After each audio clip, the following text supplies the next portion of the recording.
Another experimental observation which could not be explained using classical physics was specific heat of solids. Specific heat, is the amount of heat energy required to raise the temperature of unit mass of a solid through 1 Kelvin. In solids, the atoms vibrate about their equilibrium positions in their lattice sites. Now, in solids, the atoms are arranged at regular intervals. These points where the atoms are situated are called lattice points or lattice sites. About these lattice sites, the atoms can vibrate. It can vibrate in X direction, it can vibrate in Y direction, and it can vibrate in Z direction. The three possible directions of motion is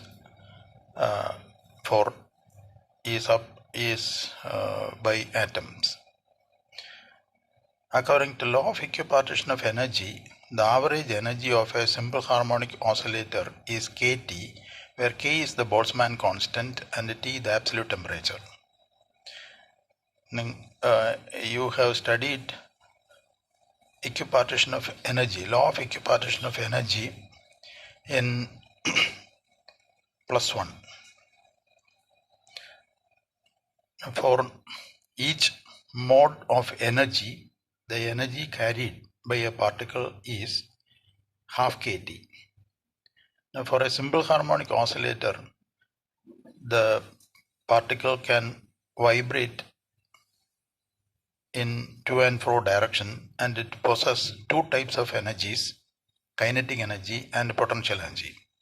For each type of energy, the energy associated with it is half kT. And for a simple harmonic oscillator, it possesses two types of energies. Therefore, the total energy possessed by a particle in simple harmonic motion is half kT into 2, which is equal to kT. Since an atom can vibrate in three mutually perpendicular directions, the average energy of an atom is 3 kT. For each vibration, it possesses kT. It can vibrate in three possible directions. Therefore, the total energy possessed by the particle in SHM is 3 kT. For 1 mole, the number of atoms is N, the Avogadro number. Therefore, the specific heat per mole is Cv is equal to dE by dt, where E is the energy, T is the temperature. Energy is 3N kT. For 1 mole of a solid, the number of atoms is N. Each atom possesses an energy 3 kT. Therefore, the total energy possessed by the particle is 3N kT. When we differentiate the 3N kT with respect to T, we get 3Nk. N is Avogadro number, K is the Boltzmann constant, Nk is equal to R, the universal gas constant. Therefore, the specific heat Cv is equal to 3R. This is Dulong-Petit's law.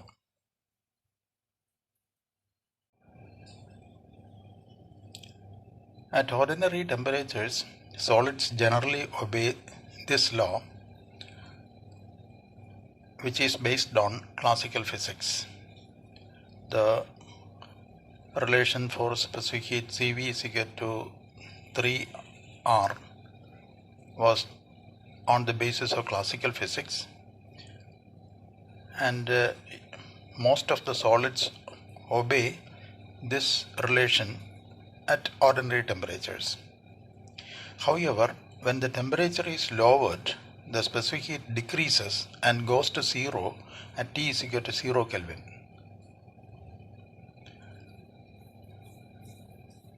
But as we lower the temperature, the room temperature is about 300 Kelvin, and if we reduce the temperature below 300 Kelvin till a temperature is reached by 0 Kelvin, the specific heat decreases and goes to 0 as T tending to 0 Kelvin. When the temperature is lowered to a value of near 0 Kelvin, the specific heat reaches a value 0. Thus, the classical theory failed to explain the variation of specific heat with temperatures. Now, according to classical physics, at ordinary temperature, the specific heat of a solid remains a constant, which is the experimental observation. But at a very low temperatures, the specific heat decreases. This decrease in specific heat could not be explained using classical physics. Thus, we have seen that the classical physics could not explain blackbody radiation, optical spectra, photoelectric effect, and the specific heat of solids. We have seen that the classical physics could not explain the experimental observations that we have seen: 1, blackbody radiation; 2, optical spectrum; 3, photoelectric effect; and 4, 5, specific heat of solids.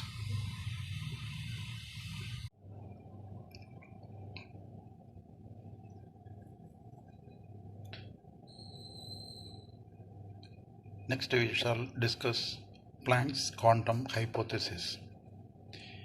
In 1900, Max Planck made an attempt to give an explanation for the blackbody radiation curves. We have seen the blackbody radiation curves, and we also seen that nobody could explain the curve completely using the classical physics. Wien could explain the curve at a high frequency, and Rayleigh-Jeans could explain the curve at a low frequencies, and there is no single theory using classical physics to explain the whole region of the radiation curve. Then in 1900, Max Planck tried to explain the radiation curves. The Wien's formula agreed well with experimental results at high frequencies. Now we have seen that Wien's formula agreed well with the experimental results at high frequencies. The plot we made using Wien's formula agreed with the experimental results at high frequencies. The formula of Rayleigh and Jeans agreed with experimental results at low frequencies. When we plot the curve using Rayleigh-Jeans formula, we get the curve which agree with the experimental results at low frequencies. Planck modified Wien's formula in such a way that it fitted with the experimental curve from nu is equal to 0 to nu is equal to infinity precisely. Now Planck modified Wien's formula, and he tried to explain the whole range of the curve from nu is equal to 0 to very high frequencies. He also tried a sound theoretical basis for the formula. He also tried to form a theoretical basis for the formula he has derived. He assumed that the atoms of the walls of the black body behave like oscillators. According to Max Planck, the atoms of the walls of the black body behaves like oscillators. They are a charged particle with which oscillates, and during the oscillation they emit radiation. Each atom oscillates with a characteristic frequency. Now each atom on the wall of the cavity oscillates with a particular frequency. The oscillators emit electromagnetic waves or electromagnetic energy into the cavity and absorb electromagnetic energy from it.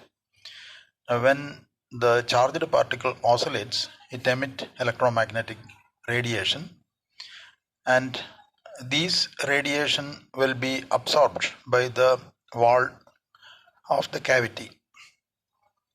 According to Planck, an oscillator can have energies given by En is equal to ns nu, where n is equal to 0, 1, 2, 3, etc., where nu is the frequency of the oscillator and h is a constant called Planck's constant. First assumption of Planck was this: an oscillator can have energies given by En is equal to ns nu. The energy of an oscillator is not continuous, it is discrete. It can take values 1, n is equal to 1, we get s nu. When n is equal to 2, we get 2s nu. N is equal to 3, we get 3s nu, etc. It cannot have a continuous value of energy, only discrete value of energy. This is a revolutionary step taken by the Planck. Here h is the Planck's constant. Its value is 6.626 into 10 raised to minus 34 joule second. But this means that the energy of an oscillator is quantized. The quantum is a portion of energy. That energy is s nu. Second assumption was the oscillators can absorb or emit energy only in discrete units called quanta.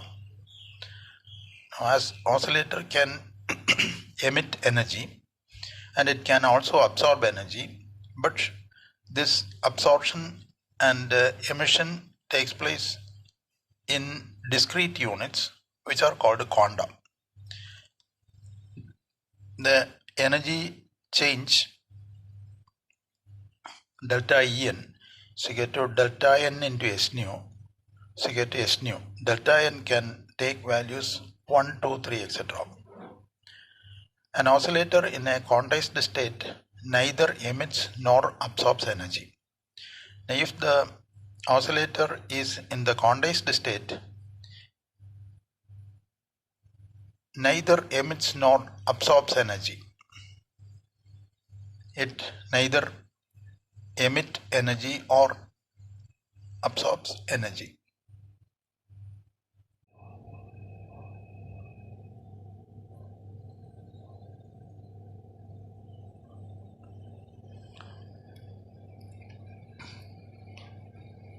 According to Planck, the average energy of an oscillator is epsilon is equal to s nu divided by exponential s nu by kt minus 1, where s nu is the quantum of energy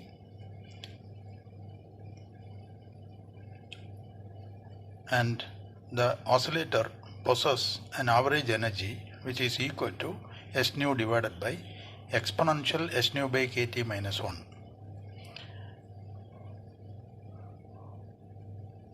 The quantization condition 3 thus invalidates the theorem of equipartition of energy. Now, in Planck's theory, the energy is quantized, it can take values s nu, 2s nu, 3s nu, etc. But according to classical theory, by equipartition of energy, law of equipartition of energy, we have seen that the energy is continuous, which is equal to half kT. The energy possessed by a mode of energy is half kT, where k is Boltzmann constant and T is the absolute temperature. And as T increases, half kT also increases, and it is a continuous variation. But according to Planck, this is not possible. Therefore, it invalidates the theorem of equipartition of energy. The number of oscillators per unit volume in the frequency range nu to nu plus d nu is 8 pi nu square by c cube into d nu. And nu is the frequency, c is the speed of light in vacuum. The number of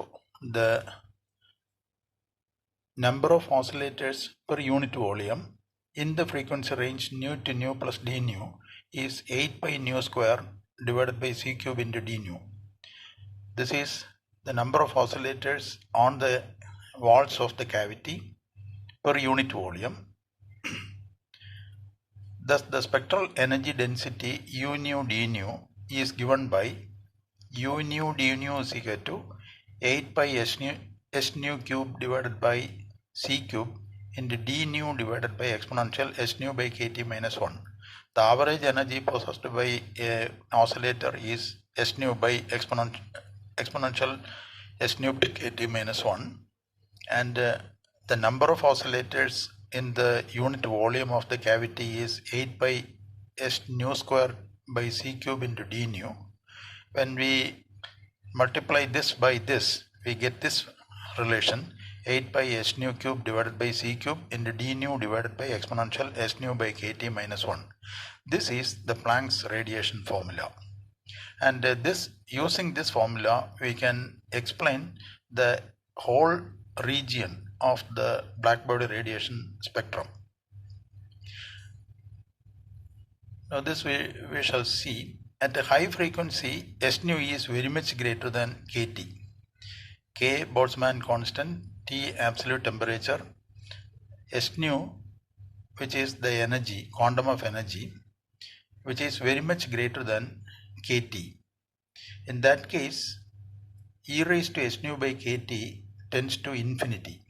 If kt is very small, s nu by kt can be taken as s nu by 0. S nu by 0 is infinity, e raised to infinity is infinity. Therefore, this reaches a value infinity, and u nu d nu tends to 0. If this is e raised to s nu by kt is in the denominator, which is infinity, d nu by infinity is 0. Any quantity divided by infinity is 0. Therefore, u nu d nu is equal to 0. Planck's formula reduces to Wien's law. In that case, we get the Wien's relation, which is 8 pi s nu cube by c cube into d nu.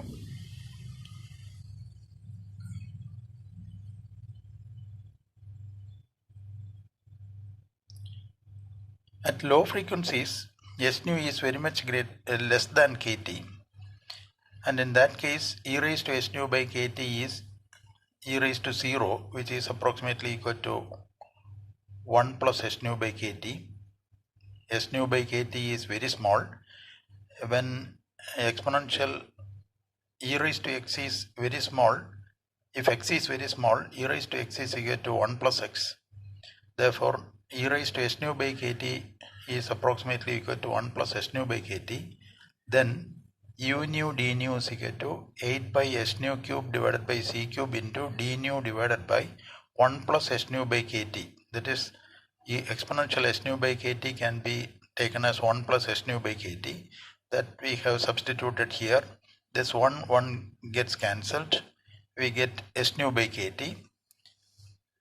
Then this will be equal to 8 pi s nu cube by c cube into d nu by s nu into kt, or 8 pi nu square kt divided by c cube. This is the Rayleigh-Jeans formula. The Planck's formula reduced to the Rayleigh-Jeans formula if we take S nu is very much less than kT. And Planck's radiation relation becomes the Wien's displacement relation when S nu is very much greater than kT. Thus, Planck could explain both the low frequency side and the high frequency side of the radiation curve. Planck's law provided the foundation in the development of quantum ideas in physics. The Planck's law provided a foundation in the development of quantum ideas in physics. Later, Einstein, Bohr, and others gave a firm basis for the quantum theory. Planck boldly suggested that energy is not continuous, it is discrete. Each packets of energy is called quantum, which has a value s nu, where h is Planck's constant and nu is the frequency of radiation. As nu increases, the quantum of energy is also increased, and we know that the highest frequency electromagnetic wave is gamma rays. Therefore, gamma ray photon has greatest energy, and infrared and radio waves have low frequency. Therefore, its quantum of radiation is very small. Planck can provide a foundation for the quantum theory, and this was further developed by Einstein and Bohr and others.